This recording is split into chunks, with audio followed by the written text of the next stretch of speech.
Sorry, पुन्हा एकदा काही तांत्रिक बाबींमुळे मला थांबावं लागलं. एनिवे, आपण पाहत होतो की सर्वदूर सूज येते आणि या सुजेमुळे जी लोक जातात ती या अतिसुजेमुळे जातात. या सगळीकडे सूज आल्यामुळे ना प्लेटलेट्स कमी होतात. प्लेटलेट तुम्हाला माहिती आहे, रक्तातले बारीक बारीक पेशींचे तुकडे असतात. डेंग्यू मध्ये किंवा अशा ह्याच्यामध्ये प्लेटलेट भरले तर तुम्ही ऐकलं असेल. हे प्लेटलेट्स हे रक्त प्रवाहित राखण्यामध्ये आणि आवश्यक तिथे साकळण्यामध्ये या खूप महत्वाचं कामगिरी बजावतात. आणि या प्लेटलेट्स कमी झाल्या की रक्त साकळतं नको तिथे, आणि त्या अवयवाला रक्त मिळत नाही, आणि जिथे साकळायला हवं तिथे साकळत नाही, त्यामुळे आतल्या आत रक्तस्राव होत राहतो. असे सगळे घोटाळे होतात. मुख्यत्वे हा फुफ्फुसांवर हल्ला करतो. मी सांगितलं एसी रिसेप्टर जे असतात ते फुफ्फुसांमध्ये असतात, त्यामुळे मुख्यत्वे हा फुफ्फुसांवर हल्ला करतो.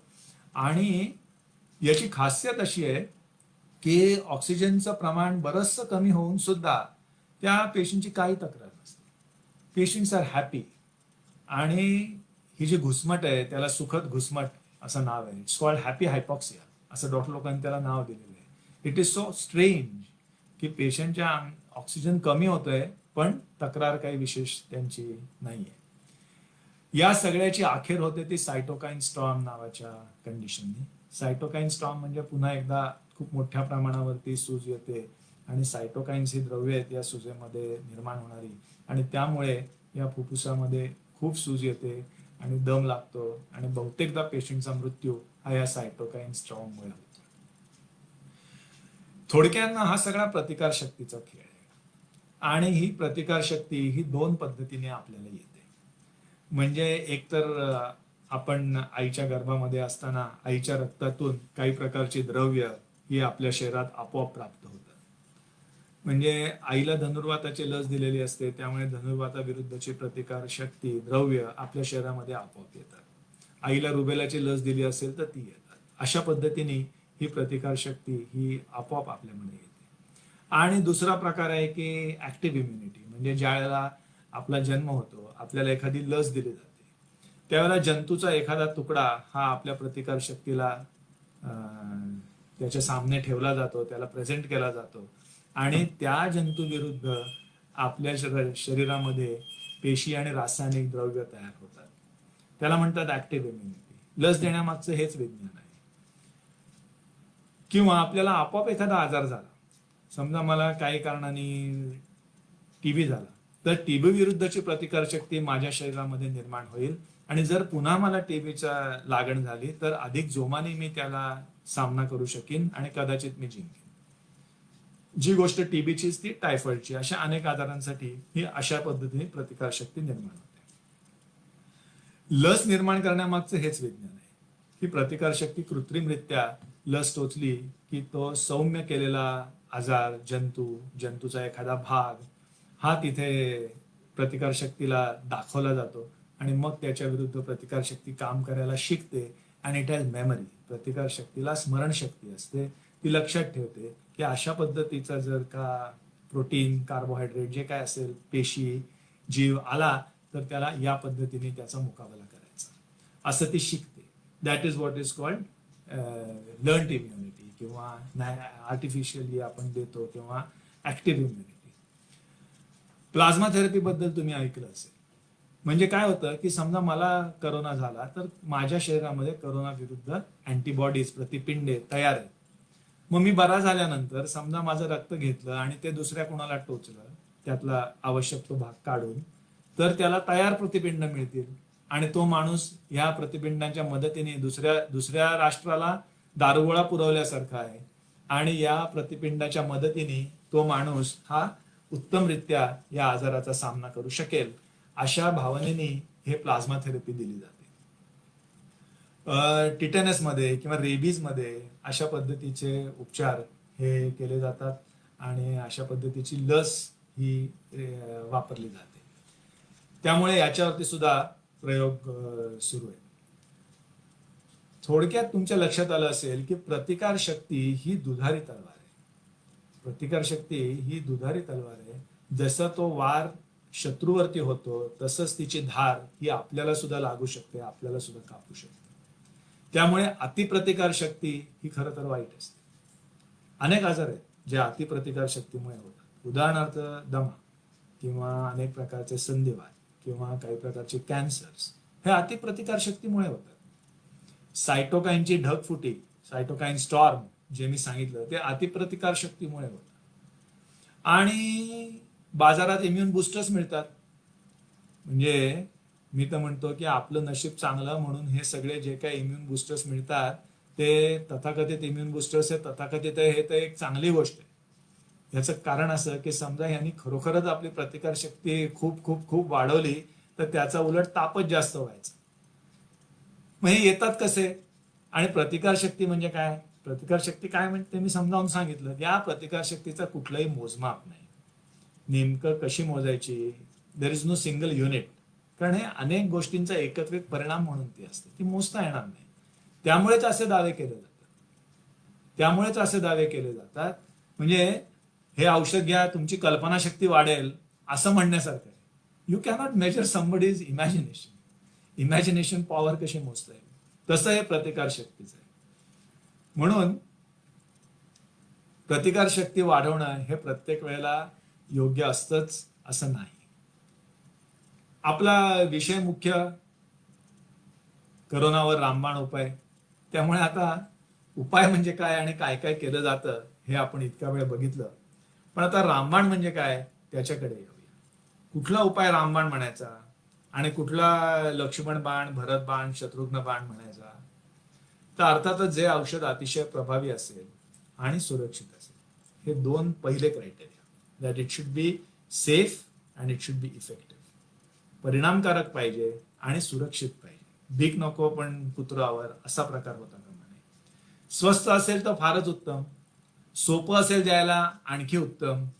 उगीच कुठेतरी डोक्याला भोग पाडा आणि मेंदूच्या आमच्या ठिकाणी ते टोचा, असला प्रकार काय उपयोगाचा नाही. सर्वदूर उपलब्ध व्हायला पाहिजे. गरीब श्रीमंत सगळ्या प्रकारच्या लोकांपर्यंत ते औषध पोचलं पाहिजे. तर त्या औषधाचा उपयोग, लंकेत सोन्याच्या विटा असून काय उपयोग नाही. आणि ते जितकं अनाक्रमक किंवा अहिंसक असेल, मी मगाशी म्हटलं तसं डोक्याला भोग पाडून आणखी कुठेतरी 5 सेंटीमीटर आत जाऊन इंजेक्शन टोचा, असल्या प्रकारचा काय उपयोग नाही. त्यामुळे ते जितकं अहिंसक असेल, गोळ्या घ्या, वाफारा घ्या, दॅट इज द बेस्ट. अर्थातच अशी आखुडशिंगी बहुदुधी गाय ही करोनासाठी उपलब्ध नाही. आपण हे बघूया की अमुक एक उपचार उपयुक्त आहेत हे ठरतं कसं? रामबाण उपाय हा रामबाण हे ठरतं कसं? हु डिसाइड्स? क्लोरोक्विन बद्दलची एवढी कॉन्ट्रोवर्सी तुम्ही बघितली, रेमडेसिवीरची कॉन्ट्रोवर्सी चालूच आहे, लसीच्या चाचण्या चालू आहेत. रामदेव बाबांनी सांगितलंय की माझ्याकडे 100% उपयुक्त असं करोनावरती औषध आहे. त्यांना ते विधान मागे यावं लागलं, ही गोष्ट आला but he claim. FDA, WHO, ICMR ही जी नावं एरवी बातम्यांमध्ये नसतात ती आता बातम्यांमध्ये आहेत. त्यामुळे एखाद्या औषधाचा उपयुक्तता ही कशी सिद्ध केली जाते? खरं सांगायचं ना तर मला असं वाटतं की माणसाची अनेक व्याख्या केलेल्या आहेत की माणूस हा एक सामाजिक प्राणी आहे, त्याला अंगठा असलेला एकमेव प्राणी आहे वगैरे वगैरे. तर दुसऱ्याला औषध देणारा असा एकमेव प्राणी आहे मला तरी वाटतं. कारण हे बाकी प्राणीसृष्टीमध्ये फार फार तर ते एकमेकाच्या जखमा चाटतात आणि स्वच्छ करतात वगैरे वगैरे. पण अशा पद्धतीने दुसऱ्याला औषध देणारा किंवा स्वतः औषध घेणारा असा हा आपण मनुष्य प्राणी आहोत. आणि सगळ्या संस्कृतींमध्ये औषधाची परंपरा आहे. आपल्या संस्कृतीमध्ये असं काही नाही. आपल्याकडे आयुर्वेद आहे. इतर प्रत्येक देशामध्ये, प्रत्येक संस्कृतीमध्ये त्यांची त्यांची काही ना काहीतरी औषधाची परंपरा आहे. जो माणूस दुवा द्यायचा तोच पूर्वी दवा द्यायचा. कारण दुवा आणि दवा याच्यामध्ये फारकत काय नव्हती. त्यामुळे या सगळ्या ज्या शरीर रचनेबद्दल, शरीर कार्याबद्दल, आजार होतात का, टिकतात का, बरे का होतात, काही लोकांच्यात बरे का होत नाहीत, या सगळ्या प्रश्नांची उत्तरं ही थेट जगण्या मरण्याशी संबंधित प्रश्नांची उत्तरं होती. आणि कुठल्याही प्रश्नाचं उत्तर हे धर्माकडे होतच. पूर्वीही होतं, अजूनही लोक क्लेम करतात. त्यामुळे ह्या सगळ्या ज्या पारंपरिक पद्धती आहेत त्या धर्म, संस्कृती, इतिहास, भूगोलात घट्ट रुतलेल्या आहेत. आणि खरं तर आधुनिक औषधशास्त्राचा उगम या चिखलातनं झालेला आहे. आम्ही कमळच आहे, चिखलातच वाढणारे आहे. पण औषध सापडणं म्हणजे अचानकपणे कुठल्या तरी गोष्टीचा शोध लागणं, इथपासून आपला प्रवास जो सुरू झाला तो आता औषध घडवणं इथपर्यंत येऊन पोहोचलेला आहे. म्हणजे नेमक्या कुठल्या रेणवीय पातळीवर नेमक्या कुठल्या रेणूला काय परिणाम तुम्हाला पाहिजे, त्याच्यासाठी कुठल्या प्रकारच्या रेणूची तिथे रचना लागेल, म्हणजे ते काम करेल, म्हणजे शरीरातल्या रेणूमध्ये अमुक अमुक बदल होईल, तर मग तो रेणू कसा पाहिजे त्याचं डिझाईन हे आपण लॅबमध्ये बनवू शकतो आणि मग प्रत्यक्ष तपासू शकतो. हे जे ड्रग डिस्कव्हरीचा आणि टेस्टिंग आणि प्रूव्हिंगचा जो प्रकार आहे तो कित्येक वर्ष चालतो, 10, 12, 15 वर्ष चालतो. आणि ज्या वेळेला 10,000 तुम्ही वेगवेगळ्या संयोगांपासून सुरुवात कराल, त्यावेळेला त्यातल्या तपासण्या होऊन होऊन प्राण्यांवर प्रयोगशाळेत वगैरे वगैरे तपासण्या होऊन होऊन प्री क्लिनिकल म्हणजे प्रत्यक्ष पेशंटला देण्याआधी या 10,000 मधली साधारणपणे 250 औषधं उरतात. म्हणजे बघा, इतकी सगळी औषधं ही नापास आहेत हे ठरवण्यासाठी किती प्रयोग करावे लागतील, आणि ते केले जातात, त्याच्या नोंदी ठेवल्या जातात. मग या 250 पैकी साधारणपणे पास होत होत पुन्हा एकदा प्रत्यक्ष चाचणीसाठी 5च औषधं साधारणपणे पुढे येतात. Only 5. So you begin with 10,000, you land up with 250 possible candidates, आणि त्यातनं शेवटी पुढे 5च उरतात. आणि मग त्याचे क्लिनिकल ट्रायल्स केले जातात. क्लिनिकल ट्रायल्स हे 4 फेजेस मधून जातात. Phase 1, phase 2, phase 3, phase 4. Phase 1 म्हणजे काय की त्याच्यामध्ये तुम्हाला अगदी आजारी नसलेले म्हणजे हेल्दी ह्युमन व्हॉलेंटियर्स वरती प्रयोग केले जातात, की ते औषध शरीरात जातं कुठे, किडनीत जातं का, लिव्हरमध्ये जातं का, फुफ्फुसात जातं, बाहेर कसं पडतं, घामातनं बाहेर पडतं का, श्वासातनं बाहेर पडतं का, लघवीतनं बाहेर पडतं का, संडासमधनं बाहेर पडतं, कुठनं बाहेर पडतं का, लाळेतनं बाहेर पडतं, हाऊ इज इट एक्सक्रीटेड, किती प्रमाणात, किती वेळ लागतो, त्याच्यावर काय प्रक्रिया शरीरामध्ये केली जाते, त्यातनं काय वेगवेगळी संयुग शरीरात निर्माण होतात, त्यांचे काय परिणाम आहेत, हे सगळं फेज 1 मध्ये तपासलं जातं. फेज 2 मध्ये आणखी पुढे जाऊन त्याची परिणामकारकता, त्याचे इतर दुष्परिणाम, इतर औषधांबरोबर होणारे दुष्परिणाम हे प्रत्यक्ष पेशंटवरती चाचणी करून ठरले जातात. पण छोटासा ग्रुप, 50 to 300 पेशंट्स. जेव्हा याच्यामध्ये असं दिसतं की ठीक आहे बाबा, दिस इज सेफ इनफ, आपण आणखी थोडं पुढे जाऊ शकतो, म्हणजे एखाद्या माणसाने दबकत दबकत दबकत जावं तशी ही सगळी प्रक्रिया असते, पण खूपच दबकत दबकत वगैरे पार पाडावी लागते, त्याला काय पर्याय नाही. मग जवळजवळ 250 ते 1000 पेशंट्स मध्ये ही औषधं ट्राय केली जातात फेज 3 मध्ये. आणि ज्या वेळेला ह्या आजारामध्ये ही औषधं परिणामकारक आहेत असा संख्याशास्त्रीय दृष्ट्या पुरेसा आणि सबळ पुरावा मिळतो, त्यावेळेला हे औषध मार्केटमध्ये येतं. दिस इज फेज 3. पण इथे गोष्ट संपत नाही. There is phase 4. Phase 4 trials पण असतात. ट्रायल्स म्हणजे पोस्ट मार्केटिंग सर्वे म्हणतात त्याला, की बाजारात आल्यानंतर या औषधाचे दुष्परिणाम काही आहेत का जे आजपर्यंत लक्षात आले नाहीत. बरेचदा प्रेग्नन्सीमध्ये ही औषधं दिलेली नसतात, कारण इतके सगळे प्रेग्नंट व्हॉलेंटियर्स तुम्हाला मिळत नाहीत, त्यामुळे ते अंदाजपंचे त्यांनी हे लावलेलं असतं. त्यामुळे त्याच्याबद्दल काही आपल्याला अधिक माहिती मिळते का, हे सगळं फेज 4 मध्ये तपासलं जातं. आपण औषध तयार केलं अ या आजारासाठी, पण ब या आजारासाठी सुद्धा त्याचा वापर प्रत्यक्षात केल्यानंतर ते उपयुक्त आहे असं लक्षात येतं, असं सुद्धा होतं काही वेळेला. मग या ब या आजारासाठीची चाचणी परत पहिल्यापासून करावी लागते. त्यामुळे हे पोस्ट मार्केटिंग सर्व्हिस हे खूप महत्वाचे असतात. आणि काही वेळेला असं लक्षात येतं की काहीतरी घोटाळा आहे, हे औषध उपयुक्त नाहीये किंवा उपयुक्ततेपेक्षा त्याच्यामधले प्रॉब्लेम जास्त आहेत, मग ते औषध विड्रॉ केलं जातं, परत घेतलं जातं. So it is a scientific process. त्या प्रत्येक पायरीवरती त्याला आकडेवारी आहे, प्रश्न विचारणारे माणसं आहेत, प्रश्न विचारणाऱ्या यंत्रणा आहेत, आणि त्यामुळे ही अतिशय प्रभावी, उपयुक्त, सुरक्षित आणि त्याच वेळेला सातत्यानं सुरक्षा तपासत आहोत अशा पद्धतीची औषधं ही आधुनिक वैद्यकीय मध्ये वापरली जातात. मी प्रत्येक वेळेला आधुनिक वैद्यकीय असा शब्द वापरतोय, ॲलोपॅथी असा शब्द वापरत नाहीये. हे मी अतिशय जाणीवपूर्वक करतोय, कारण ॲलोपॅथी या शब्दाचा मूळ अर्थ अतिशय वेगळा आहे. ॲलोपॅथीचा अर्थ असा होतो की प्रत्यक्ष जो काय आजार आहे, जी काय तक्रार आहे, त्याच्या विरुद्ध औषध देणारी औषध सिस्टीम. म्हणजे जुलाब होत आहे तर जुलाब थांबण्याचं औषध द्या, डोकं दुखतं तर डोकेदुखी थांबण्याचं औषध द्या. डोकं कशाने पण दुखू शकतं, घट्ट टोपी घातली तरी दुखू शकतं, चष्मा लागला तरी दुखू शकतं, अक्कलदाढी येत असेल तरी दुखू शकतं, सर्दी झाली तरी दुखू शकतं, मेंदूत ट्युमर झाला तरी दुखू शकतं. So we don't stop at that. नुसतंच पॅरासिटामॉलची क्रोसिनची गोळी देऊन थांबत नाही.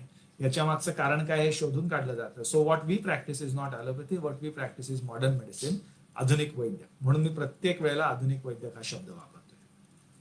अशा सगळ्या चाळण्यांमधनं पार पडल्यानंतर एखादं औषध बाजारात येतं आणि तरी देखील त्याच्याकडे हे शंकेनी कुशंकेनीच बघितलं जातं. All the time this post marketing surveys are going on. त्याच्या आंतरराष्ट्रीय अभिलेखागार आहेत, there are registries, international registries, जिथे मी कळवू शकतो की मी हे औषध अमक्या डोसमध्ये दिलं, त्याचे हे परिणाम मला दिसले. त्यामुळे हे खूप महत्वाचं आहे. पारंपरिक, पूरक आणि पर्यायी म्हणजे ट्रेडिशनल, कॉम्प्लिमेंटरी आणि अल्टरनेटिव्ह मेडिसिन, अशा या सगळ्या मगाशी मी सांगितलं त्याप्रमाणे सर्व संस्कृतींमध्ये अशा पद्धतीच्या औषध देण्याच्या पद्धती आहेत. आयुर्वेद आपल्याकडे आहे, तसं प्रत्येक संस्कृतीमध्ये आहे.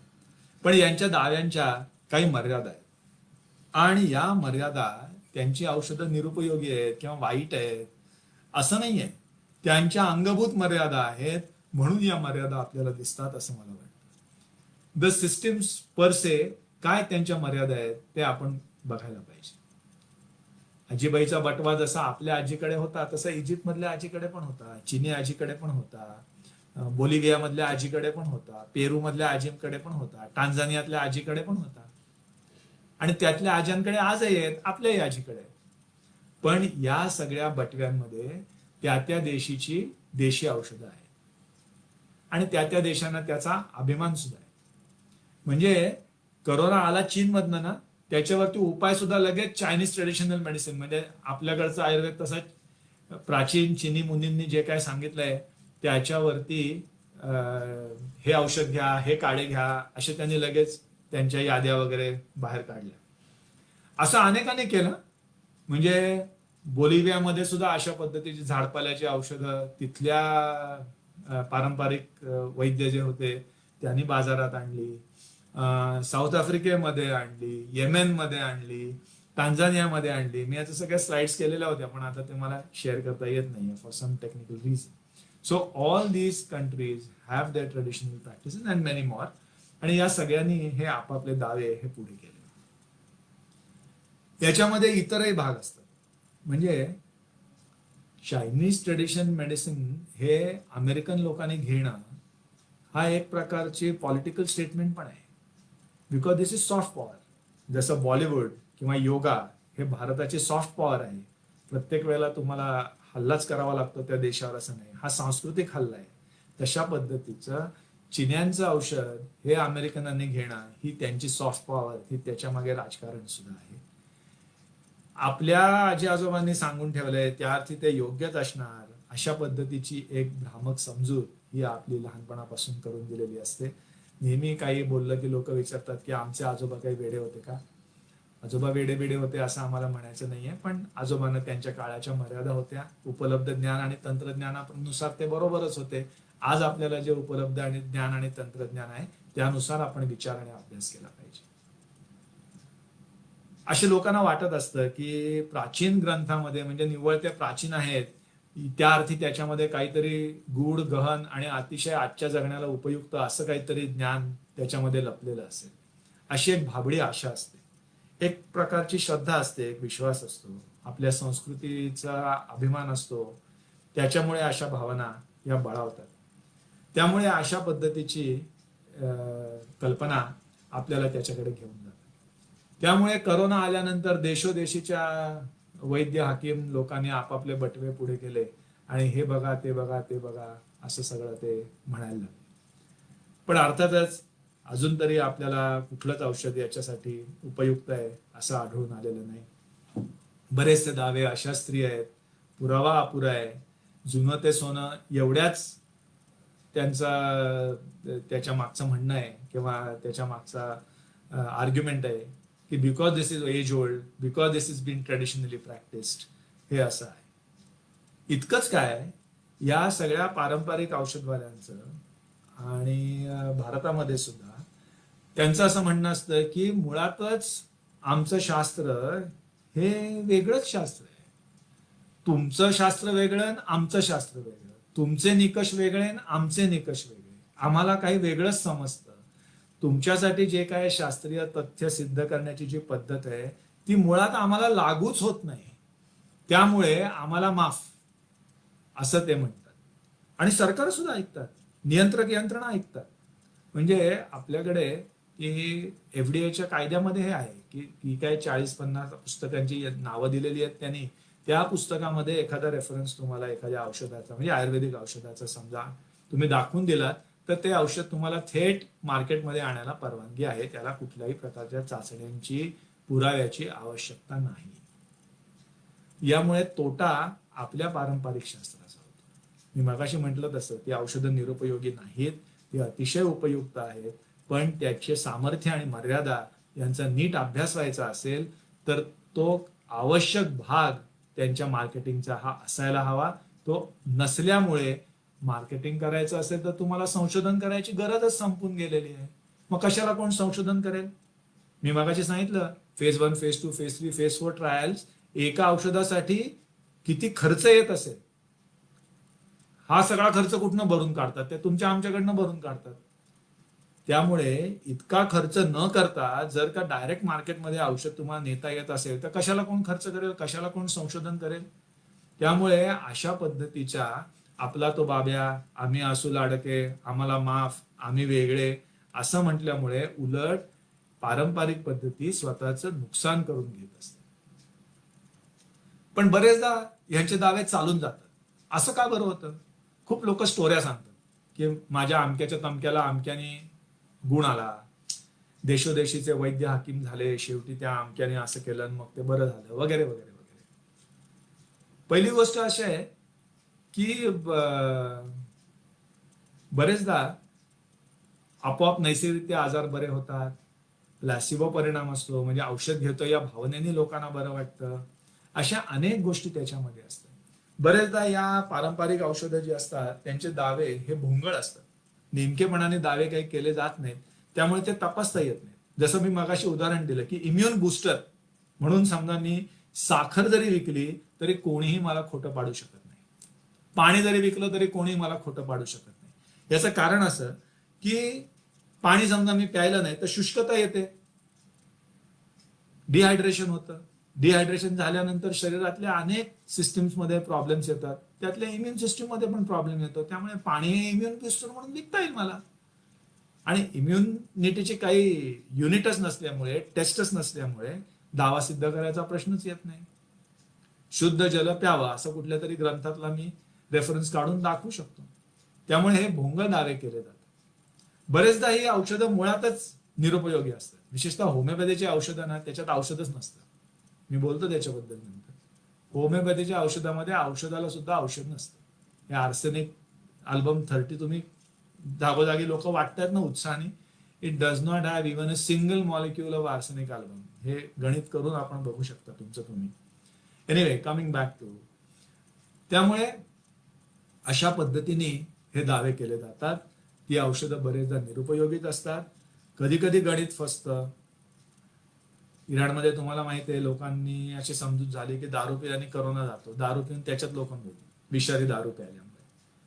कित्येकदा औषधाचे दावे असे असतात की मुळात तो आजारच नसतो आणि त्याच्यावरती किंवा ती कंडिशनच नसते आणि त्याच्यावरती उपचार केल्याचं फक्त दाखवलं जातं. काही वेळेला तर यश मिळणारच असतं पण औषधांमुळे झालं असं क्लेम केलं जातं. तुम्हाला माहिती आहे आपल्याकडे नाकात थेंब टाकायला मिळतं. आता ते पीसीपीएनडीटीमुळे प्रकार कमी झाला, पण आहे नाकात टाकायचे थेंब मिळतात ज्याद्वारे मुलगाच होईल असे थेंब मिळतात. आता मला सांगा, जर काय कोणी पण ते नाकात थेंब टाकले तर 50% वेळा मुलगा होणारच आहे. त्यामुळे 50% लोक खुशच होणार आहेत. याच्यापेक्षाही अधिक परिणाम, संख्याशास्त्रीय दृष्ट्या लक्षणीय परिणाम दाखवला तर ते औषध उपयोगी असं म्हणता येईल. But 50% patients are going to be happy about it and they will be convinced. नुसतंच आनंदी नाही तर त्यांची अशी खात्रीच पटेल असं झाल्यानंतर की हा या औषधाने मुलगा होतो. असे प्रकार याच्यामध्ये आहेत. तो एक मोठा आणि वेगळा विषय आहे. काही वेळेला असं होतं की हे औषध तुम्ही घ्या पण तुमची जी इतर औषधं आहेत ती चालू ठेवा. सरकारने पण ही मखलाशी केलेली आहे की you can give traditional medicine, Ayurvedic medicine, अमकं डमकं, but the patient needs to go on whatever कोविडचा जो काय प्रोटोकॉल ICMR दिलेला आहे तो त्याने घ्यायलाच पाहिजे. म्हणजे ए हा एक संभाव्य उपयुक्त उपचार चालूच आहेत आणि A+B असा ऍडिशनल उपचार तुम्ही देताय. मग ए पेक्षा A+B हा अधिक उत्तम आहे हे सिद्ध करण्यासाठी आकडेवारी आता तुम्हाला द्यावी लागेल, तसे पेपर्स प्रसिद्ध व्हावे लागतील, त्याच्यानंतरच आपल्याला हे सगळं बघता येईल. पण दुर्दैवाने अजूनपर्यंत तशी आकडेवारी देणारे पेपर्स हे अजून तरी प्रसिद्ध झालेले नाहीत. रामदेव बाबांनी प्रसिद्ध केलेले नाही आहेत.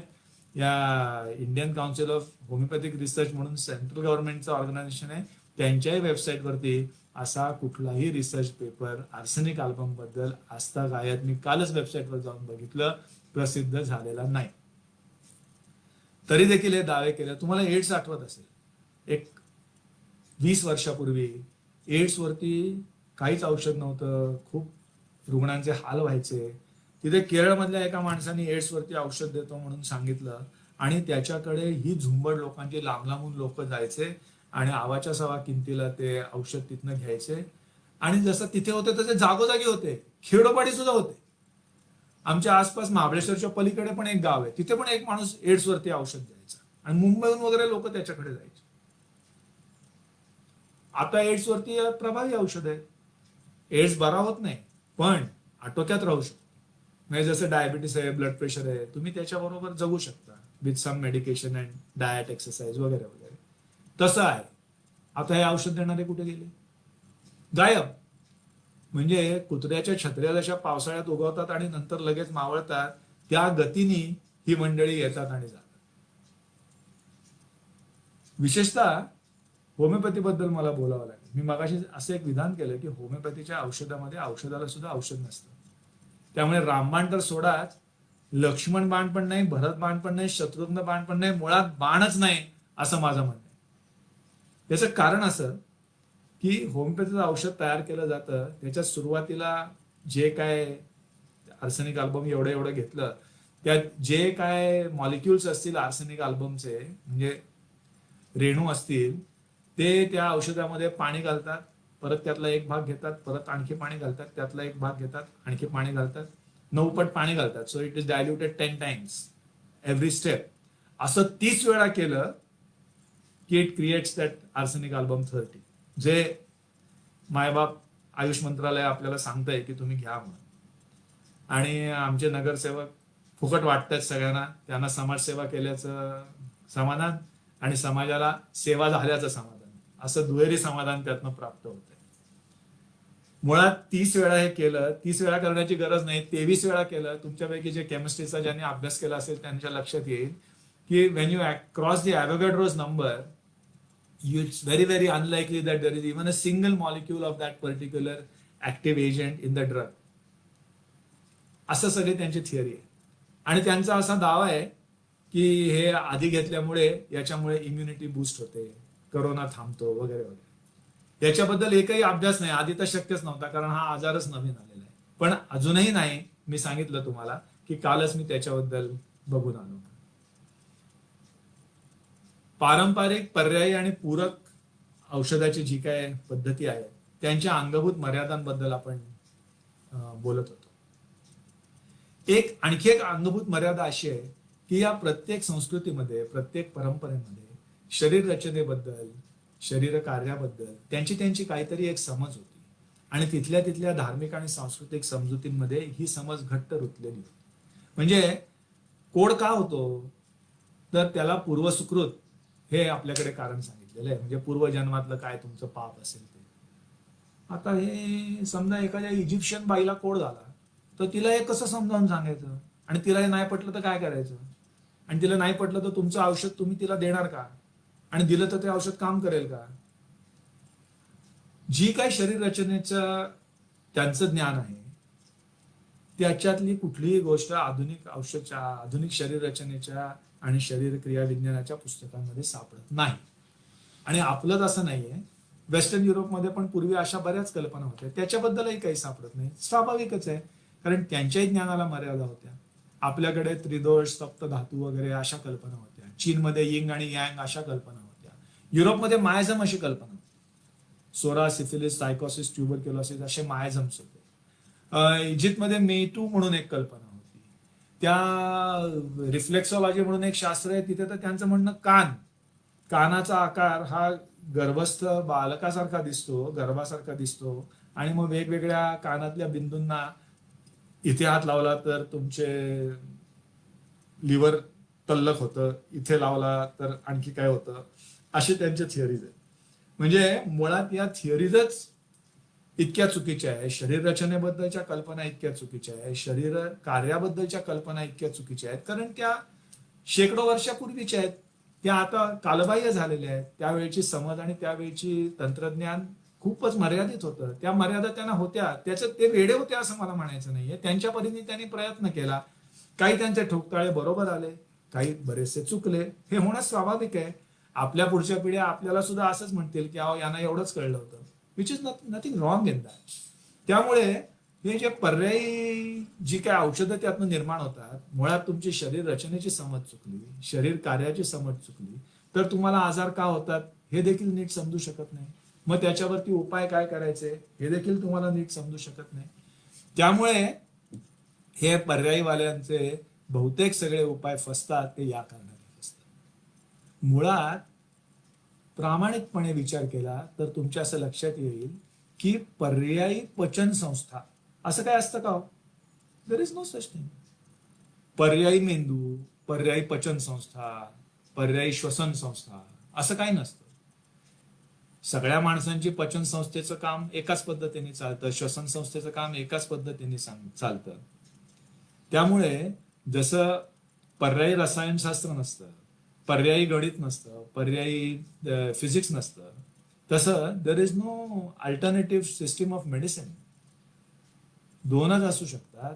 एक तर त्या औषधांना काहीतरी पुरावाधिष्ठित असं काहीतरी सांगितलेलं आहे, किंवा अपुरा पुरावा आहे, अभ्यास पूर्ण झालेला नाहीये, पुरावा नाहीच आहे, केवळ गृहीतक काहीतरी आहे. असे दोनच पद्धतीचे औषधं असू शकतात. पर्यायी औषध पद्धती अशी काही औषध पद्धती वास्तविक पाहता अस्तित्वात नाही, आणि जे असे दावे करतात ते दावे फोल आहेत असं मला वाटतं. म्हणजे नॉर्थ कोरियाकडे अण्वस्त्र आहे, त्यामुळे ट्रम्प तात्या सुद्धा त्यांना टरकून आहेत. आता काय हा माणूस करेल काय सांगता येत नाही. म्हणून नॉर्थ कोरियाचं E=mc² या समीकरणावरती दृढ विश्वास आहे. तेच समीकरण ते वापरतात अण्वस्त्र डिझाईन करताना. कल्पना करा की त्या किम जॉंग कोण आहे त्यांनी उद्या E=mc² च्या ऐवजी असं जाहीर केलं की E=mc² हे आम्हाला मान्य नाही, आमच्या परंपरेमध्ये E=mc³ हेच समीकरण मान्य आहे. तर त्यांच्या अण्वस्त्रांना कोणी फुंकून तरी विचारेल का? It is not possible. त्यामुळे अशा पद्धतीचं पर्यायी हे असू शकत नाही. त्यामुळे सगळ्याचा मतितार्थ एवढा की सध्या तरी आपल्याकडे रामबाण उपाय नाही. मग पुढचा प्रश्न, औषध सापडेपर्यंत करायचं काय? काहीच नाही तर आम्ही काय हातावर हात ठेवून बसायचं का? अर्थातच नाही. संशोधन चालू आहे.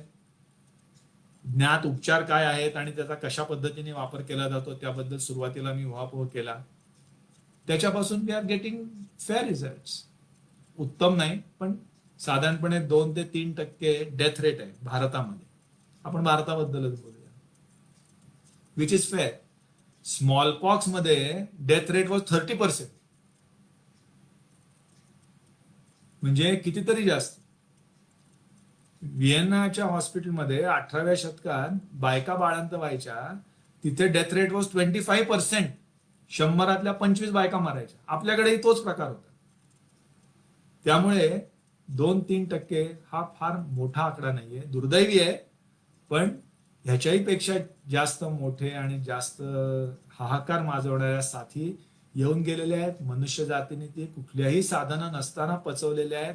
आज आपल्याकडे माहितीची देवाणघेवाण करण्याचं मोठं शास्त्र आहे, आणि शरीर रचनेबद्दल आणि औषधांबद्दल आपल्याला पूर्वीपेक्षा अर्थातच कितीतरी अधिक समज ही आहे. त्यामुळे संशोधन चालू ठेवणं, ज्ञात उपचार त्यांचा योग्य पद्धतीने वापर करणं, सगळ्यात महत्वाचं म्हणजे चुकीची कारणमीमांसा आणि चुकीचे उपचार न करणं. कारण एकदा तुम्ही कुठल्याही गोष्टीला कारणमीमांसा चिकटवली, कारण समजलं असं म्हटलं की तुमचा शोध थांबतो. आणि चुकीच्या कारणासाठी थांबलेला शोध हा अर्थातच खूप खूप खूप तोट्याचा असतो, तापदायक असतो. त्यामुळे चुकीची कारणमीमांसा चिकटवायला नाही पाहिजे. त्याची काळजी आपण घेतली पाहिजे. जे जे काय दावे केले जातात त्याच्या आकडेवारीनिशी यथायोग्य चिरफाड करून त्यातलं ग्राह्य काय अग्राह्य काय याचा निरक्षर विवेक आपण केला पाहिजे. जोपर्यंत हे औषध येत नाही तोपर्यंत आहे त्या परिस्थितीचा स्वीकार केला पाहिजे. अल्टिमेटली अनेक लोकांना हा आजार होईल, त्यातले मी म्हटलं तसं 80% बरे होतील आणि त्यामुळे सहजासहजी हा आजार पसरणार नाही. सांघिक प्रतिकारशक्ती निर्माण होईल, त्यालाच हर्ड इम्युनिटी म्हणतात. सांघिक प्रतिकारशक्ती निर्माण होईल आणि ही साथ पोचेल. औषध नाही सापडलं तरी बऱ्याच आजारांबद्दल आपल्याला औषध नाहीये. HIV वरती तरी अजून 100% खात्रीशीर औषध कुठे आहे? नाहीये. लस नाहीये. इतर पण आजारांवरती, बरेच आजारांवरती लस नाहीये आणि 100% खात्रीशीर उपाय नाहीये. डायबिटीसवर नाहीये, ब्लड प्रेशरवर नाहीये. पण त्याच्या सकट आपण जगायला शिकलोय, त्याचा स्वीकार आपण केलेला आहे. त्यामुळे याही गोष्टीचा आपल्याला स्वीकार करायला पाहिजे. आपण हे लक्षात ठेवलं पाहिजे की साथी या उत्क्रांतीच्या प्रवासातला एक टप्पा आहे.